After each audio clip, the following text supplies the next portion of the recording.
नमस्कार, बहुत स्वागत है आप सभी लोगों का हमारे समृद्धि आईएएस के यूट्यूब चैनल पर। और आज जो है हम बहुत ही महत्वपूर्ण प्रश्न कराने वाले हैं सिविक्स को लेकर के। और सिविक्स से ये प्रश्न हमारा है कि कभी लोकसभा श्रेष्ठ होती है, प्रतीत होती है, तो कभी राज्यसभा। कथन का परीक्षण करना है। मतलब आपसे प्रश्न में ये पूछा जा रहा है कि कभी जो लोकसभा श्रेष्ठ नज़र आती है तो कभी राज्यसभा श्रेष्ठ नज़र आती है। आप इसे स्पष्ट करें। 12 अंकों का प्रश्न है। और आइए देखते हैं, बहुत शानदार प्रश्न है। 10 मिनट बने रहिएगा तो आपकी सारी चीज़ें क्लियर हो जाएंगी। देखिए, ये संस्थान के द्वारा 2 बैच चलाए जा रहे हैं। तो एक तो हमारा एलटी ग्रेड को लेकर के है जो चल रहा है, और यहाँ दोनों पेपर मिला करके हम 225 प्लस प्रश्न करा के आपको मुख्य परीक्षा के पहले पहले भेजेंगे। मतलब 20 जून तक तो हमारा बैच ख़त्म हो जाएगा। आपके पास भी पर्याप्त अवसर भी रहेगा इन 225 से ज़्यादा प्रश्नों के रिवीजन का भी। तो ऐसे में बैच को ज्वाइन करें, इसका लाभ उठाएं। दूसरा हमारा बैच है 29 मई से स्टार्ट हो रहा है, पेपर 5 से। और पीसीएस वाला हमारा बैच है। तो जो हमारे पीसीएस के बच्चे हैं जिन्हें 2026 का मेंस देना है, मतलब 6 दिसंबर को पीटी है, तो अभी तो आप मेंस ही पढ़ेंगे एटलीस्ट करीब करीब सितंबर तक। तो ऐसे में इसको ज्वाइन करें, इसका लाभ उठाएं। देखिए, यहाँ क्या है कि हम आपको डेली प्रश्न देते हैं, आप इस तरीके से लिख के दिखाते हैं। तो आप लोग के मन में क्वेरी रहती है कि सर कैसे मॉडल उत्तर हमारा मतलब चेक होता है क्वेश्चन। तो देखिए, इसी तरीके से ये चेक हुआ है। अब प्रॉपर वे में कमेंट, जैसे आपकी कॉपी पे कमेंट होता है वैसे ऑनलाइन जो है सारी चेक करके आपको पीडीएफ में भेज दी जाती है। और ये डेली होता है मंडे टू सैटरडे, चाहे एलटी वाला हमारा बैच हो चाहे पीसीएस वाला बैच हो। और जैसे ही ये कॉपी चेक होती है उसके बाद फिर क्या करते हैं, हम आपको मॉडल उत्तर भी देते हैं एलटी और पीसीएस दोनों में। एलटी में 225 प्लस जो है वो प्रश्न हम करा के भेजेंगे, और पीसीएस में जो है हमारा 750 प्लस प्रश्न जो है वो करा के भेजेंगे। तो इससे आपका न केवल पूरा टॉपिक कवर हो जाएगा, बल्कि प्रश्न उत्तर के माध्यम से आपके पास प्रश्नों उत्तरों का एक संग्रह होगा, जिससे आप रिवीजन करके बहुत ही अच्छा परफॉर्म कर सकते हैं। तो सूचना समाप्त हुई, आप लोग इससे जुड़े, इसका लाभ उठाएं। चलिए प्रश्न देखते हैं कि कभी लोकसभा श्रेष्ठ होती है तो कभी राज्यसभा। कथन का परीक्षण करना है। तो भूमिका दीजिए, थोड़ा सा लिखिए कि लोकसभा और राज्यसभा दोनों ही संसद के महत्वपूर्ण अंग हैं और दोनों की नीति निर्माण में महत्वपूर्ण भूमिका होती है। ठीक है। यदि दोनों सदनों की भूमिका को देखें तो कुछ संरचनात्मक तो कुछ प्रकार्यात्मक अंतर भी होते हैं। तो मतलब आप बता रहे हैं कि दोनों सदनें क्यों बहुत महत्वपूर्ण हैं, हालांकि दोनों में अंतर के बिंदु भी निहित हैं। लोकसभा का गठन प्रत्यक्ष निर्वाचन से, जबकि राज्यसभा का गठन अप्रत्यक्ष निर्वाचन से होता है। आप लोग जान ही रहे होंगे कि लोग, आपने कभी देखा है कि आप राज्यसभा के चुनाव में आप व्यक्तिगत वोट देने गए हैं? नहीं गए होंगे। उसमें जो सांसद जो विधायक लोग होते हैं वो लोग वोट देते हैं, मतलब इनका अप्रत्यक्ष निर्वाचन होता है। लेकिन आप सांसद का तो चुनाव करते हैं जो लोकसभा के सांसद होते हैं। तो वही यहाँ बताया जा रहा है। लोकसभा में अधिकतम सदस्यों की संख्या 550 हो सकती है, जबकि राज्यसभा में 250। आप लोग बताइए कि वर्तमान में लोकसभा में और राज्यसभा में कितने सदस्य हैं। देखिए, अधिकतम ये सदस्य हो सकते हैं, लेकिन कितने सदस्य वर्तमान में ये आपको बताना है। और राज्यसभा को तो विशेष तौर पे बताइए, क्योंकि इस समय मोदी सरकार जो है यही अपना 2/3 बहुमत बनाने के लिए बहुत ज़्यादा प्रयास कर रही है बंगाल के राज्यसभा सांसदों के साथ। तो देखिए, भविष्य में 2-4 दिन में न्यूज़ भी आपको आ जाएगा सुनने में। तो आप लोग कमेंट करके बताएं। लोकसभा का कार्यकाल कितना होता है? 5 वर्ष का होता है, जबकि राज्यसभा एक स्थायी सदन है जिसके सदस्यों का कार्यकाल 6 वर्ष होता है। यहाँ स्थायी सदन कहने का तात्पर्य है कि राज्यसभा का कभी विघटन नहीं होता, वो समाप्त नहीं होती, वो बना रहता है। और वहाँ कि सांसदों का जो कार्यकाल होता है 6 वर्ष का होता है, और ये प्रत्येक 2 वर्ष में इसके 1/3 सदस्य जो है क्या होते हैं, तो वो सेवानिवृत्त हो जाते हैं। और लोकसभा में तो जान ही रहे होते हैं कि कार्यकाल 5 वर्ष का होता है। कभी कभी संसद भंग हो जाती है, तो मतलब भंग मतलब क्या, उसको डिसमिस कर दिया जाता है, तो मध्यावधि चुनाव होते हैं। तो ये 5 वर्ष का कार्यकाल भी निश्चित नहीं है। मतलब आप लोग देखे होंगे कि अटल बिहारी वाजपेयी की सरकार जब भाजपा की पहले तो 13 महीने की, 13 दिन की, तो वो सब बार बार चुनाव हुए थे उस समय। और प्रधानमंत्रियों की झड़ी लग रही थी कि कभी इंद्र कुमार गुजराल बन गए, अटल बिहारी वाजपेयी जी बन गए, तो फिर देवगौड़ा बन गए। तो इस तरीके की चीज़ें हो रही थी। लेकिन ये चीज़ें लोकसभा में हो रही थी, राज्यसभा स्थिर होती है, ठीक है। निर्वाचन एवं स्वरूप के इन अंतरों के अतिरिक्त इन दोनों सदनों की शक्तियों एवं कार्यों में भी कुछ अंतर है। तो जैसे देखिए, अभी जो आपने अंतर देखा वो किसका देखा, निर्वाचन और स्वरूप के अंतर को देखा। अब आप थोड़ा सा इनके शक्तियों में भी अंतर है, इसे देख लें। इसमें कई मामले में लोकसभा मजबूत स्थिति में दिखती है तो कहीं राज्यसभा। मतलब इसमें आप बता रहे हैं कि भाई जो शक्तियों में अंतर है, तो आप देखेंगे कहीं कहीं आपको लोकसभा बहुत ताकतवर दिखती है तो कहीं कहीं राज्यसभा भी दिखती है। तो लोकसभा की अगर श्रेष्ठता की बात करें कि कहाँ कहाँ लोकसभा श्रेष्ठ दिखती है, तो सबसे पहले आप देखेंगे कि धन विधेयक मामले में, मतलब केवल लोकसभा में प्रस्तुत किया जाता है ये जो धन विधेयक है, जबकि राज्यसभा धन विधेयक को न तो अस्वीकार कर सकती है न ही संशोधित कर सकती है, बल्कि उसे लेकर के केवल सिफारिशें कर सकती है।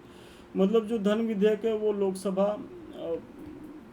कुल लोकसभा की शक्ति उस पर बहुत अधिक है, राज्यसभा की शक्ति उसको लेकर के कुछ भी नहीं है। मतलब न तो उसको अस्वीकार कर सकती है, न तो उसमें कोई जो धन विधेयक है उसमें न तो कोई संशोधन कर सकती है, बल्कि उसमें कुछ सुझाव दे सकती है, सिफारिश कर सकती है। और सिफारिश जो होते हैं वो बाध्यकारी नहीं होते। लोकसभा को लगेगा तो उसमें कुछ संशोधन का इनकी सिफारिश को मान लेगा, नहीं तो उसको जैसे है वैसे ही वो पारित इनको करना होगा।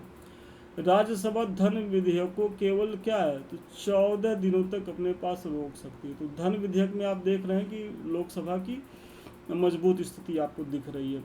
फिर इसी तरीके से कोई विधेयक धन विधेयक है या नहीं, यह निर्णय कौन करेगा, तो लोकसभा का अध्यक्ष करता है। तो लोकसभा का अध्यक्ष करेगा तो यहाँ फिर लोकसभा आपको ताकतवर होती दिख रही है।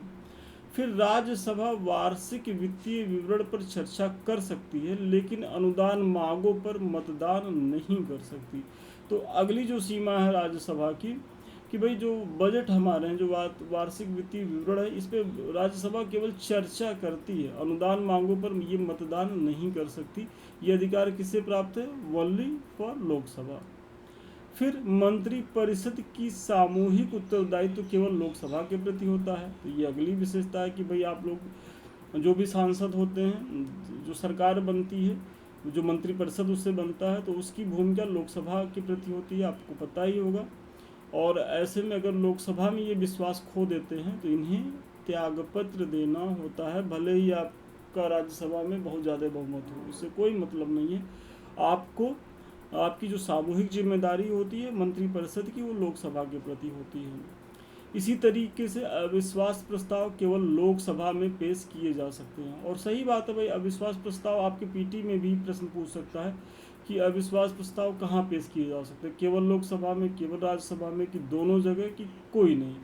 तो आपको लगाना है केवल लोकसभा में, क्योंकि अविश्वास यदि आप ला रहे हैं तो लोकसभा के में जो मंत्रिपरिषद है उसके लिए, और मंत्रिपरिषद लोकसभा के प्रति जिम्मेदार है, न कि राज्यसभा के प्रति। तो इसीलिए जो अविश्वास प्रस्ताव आते हैं वो भी लोकसभा में ही आते हैं। तो ये आप बता दीजिए पेश किया, जबकि ये राज्यसभा में नहीं होते हैं, ठीक है।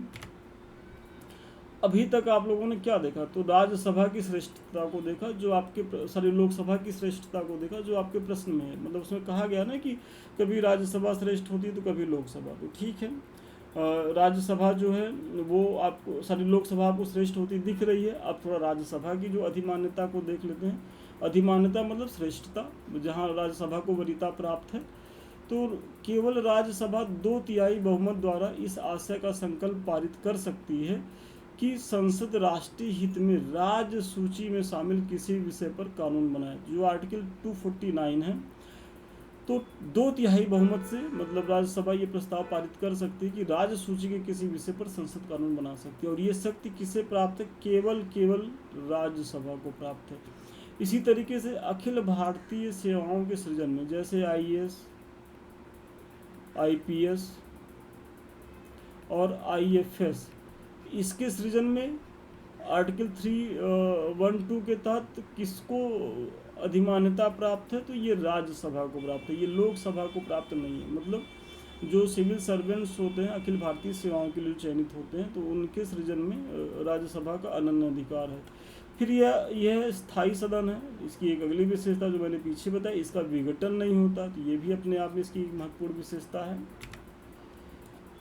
तो यहाँ इन सब चीज़ों में आप देखेंगे तो राज्यसभा की श्रेष्ठता नजर आती है। तो इस प्रकार उपयुक्त विवरण से स्पष्ट है कि धन विधेयक व अविश्वास प्रस्ताव संबंधी स्थिति के अतिरिक्त राज्यसभा अन्य विधायी प्रयोजनों हेतु लोकसभा के समान स्थिति में रहती है। मतलब आप देख रहे होंगे कि जो लोकसभा को जो धन विधेयक और अविश्वास प्रस्ताव जैसी जो एक वरीयता प्राप्त, इसके अलावा लगभग राज्यसभा की भी स्थिति समान ही है। और अगर लोकसभा को कुछ प्राप्त है तो राज्यसभा को भी कुछ प्राप्त है। किसी साधारण विधेयक पर मतभेद की स्थिति में संयुक्त बैठक जो होती है, अनुच्छेद 108 खूब पूछता है प्रीलिम्स में, याद रखिएगा। संयुक्त बैठक का प्रावधान किस अनुच्छेद में है, तो अनुच्छेद 108 में है, जिसमें लोकसभा अपनी संख्या बल के कारण प्रभावी हो जाती है। तो यहाँ एक जगह और आप देखेंगे कि लोकसभा कैसे प्रभावी हो जा रही है कि जो संयुक्त बैठक होता है, अब यहाँ 250 है, वहाँ 550 है, तो ऐसे में जब साधारण बहुमत पे संयुक्त बैठक बुलाई जाती है साधारण विधेयक पे, और ऐसे में चूंकि लोकसभा के पास सदस्य संख्या 550 है, यहाँ जो है 250 है, तो और सबके मत का वैल्यू एक है, वो एक समान है, तो ऐसे में अधिमान्यता किसे मिल जाएगी, लोकसभा को मिल जाएगी, वही आप बता रहे हैं। परंतु इसका प्रयोग कभी कभी होता है, मतलब जो संयुक्त बैठक बुलाई जाती है वो किसी साधारण विधेयक को लेकर। देखिए विशेष विधेयक पे तो संयुक्त बैठक का प्रावधान ही नहीं है। जो संयुक्त बैठक बुलाई जाती है केवल साधारण विधेयक को लेकर बुलाई जाती है, और वो भी कभी कभी बुलाई जाती है। साथ ही संविधान संशोधन, महाभियोग व आपातकाल आदि महत्वपूर्ण मामले में संयुक्त बैठक संभव ही नहीं है। तो मतलब जो महत्वपूर्ण जो संशोधन है संविधान में, तो वहाँ तो साधारण बहुमत होते ही नहीं है, मतलब वो संयुक्त बैठक वहाँ होती ही नहीं है, वहाँ तो विशेष बैठक होती है जिसमें राज्यसभा की पर्याप्त भूमिका होती है। तो ऐसे में आपको क्या लग रहा है कि लोकसभा की श्रेष्ठता कुछ मामले में दिख रही है, कुछ मामले में राज्यसभा की श्रेष्ठता दिख रही है। मतलब ऐसा नहीं है कि केवल लोकसभा ही प्रभावी है, नहीं, राज्यसभा भी कहीं कहीं प्रभावी है। जो आपने पीछे बताया कि भाई राज्यों के विषय में कानून बनाने की शक्ति है, फिर आर्टिकल 312 के तहत सिविल सेवाओं को लेकर के जो बंद है, फिर राज्यसभा स्थायी सदन है, इसका विघटन नहीं होता है। निष्कर्षतः कहा जा सकता है कि लोकसभा एवं राज्यसभा को अपने अपने विशेषाधिकार हैं जो एक दूसरे के पूरक हैं, न कि प्रतिस्पर्धी। तो आप को भी निष्कर्ष में इसी तरीके से निष्कर्ष देना है कि ठीक है, दोनों में अगर कुछ अंतर भी दिख रहे हैं तो वो उनके अलग अलग विशेषाधिकार हैं, और ये जो विशेषाधिकार दिए गए हैं तो ये प्रतिस्पर्धी भावना के तहत नहीं दिए गए, ये एक दूसरे के पूरक है। और जो हमारा संसद है उसमें लोकसभा राज्यसभा दोनों की भूमिका है। ऐसा नहीं कि संसद में केवल लोकसभा है, उसमें राज्यसभा की भी चीज़ें हैं। दोनों का ही उद्देश्य राष्ट्र की ज़रूरतों को पूरा करना है। तो इसी तरीके से निष्कर्ष देके अपने उत्तर को समाप्त करिए। तो चलिए, इसके बारे में तो मैंने पीछे बता ही दिया है। अभी तक आप लोगों ने इसको ज्वाइन नहीं किया तो ज्वाइन करें, इसका लाभ उठाएं। और आज का जो हमारा प्रश्न था, मुझे बड़ा भरोसा है कि एक बहुत ही महत्वपूर्ण प्रश्न है, बहुत बार परीक्षाओं में पूछा जाता है, चाहे यूपी पीसीएस हो, यूपीएससी हो, या इसके एलटी ग्रेड में भी पूछने की संभावना है। तो ऐसे में महत्वपूर्ण प्रश्न मैंने कराया है और आपको इससे ज़रूर कुछ लाभ हुआ होगा, ऐसी हम आशा करते हैं। देखिए, हमारे कुछ लिंक्स हैं, अभी तक आप लोगों ने ज्वाइन नहीं किया तो ज्वाइन करें। सबसे पहले तो जो हमारा टेलीग्राम चैनल है @समृद्धि IAS ऑफिशियल, इससे ज्वाइन करें। और दो हमारे जो चैनल हैं, एक तो समृद्धि IAS का जिससे अभी हम आप रूबरू हैं, दूसरा संदीप मिश्रा ऑफिशियल, तो ये भी यूट्यूब चैनल है। और ये दोनों चैनल तीनों चैनल आपकी तैयारी के लिए बेहद फ्रूटफुल हैं और पूरी तरीके से समर्पित हैं। आप लोग देख ही रहे होंगे किस तरीके से वीडियो डेली आ रहे हैं, निरंतर आते रहते हैं। कोई भी सूचना होती है तो हम लोग साझा करते हैं आपसे। आपको भी कुछ मन में क्वेरी रहती है तो आप हमारे टेलीग्राम में पूछ सकते हैं, हमारे कमेंट बॉक्स में आके पूछ सकते हैं, यूट्यूब के जो वीडियो पढ़ते हैं। और फिर अधिक जानकारी के लिए, हमारे किसी बैच को परचेज करने के लिए या हमसे बात करने के लिए 7303307507 पर संपर्क कर सकते हैं। तो ठीक है, आज के लिए इतना ही। पुनः मिलते हैं नए वीडियो में नए क्लास के साथ। तब तक के लिए धन्यवाद, शुभकामनाएं आपको।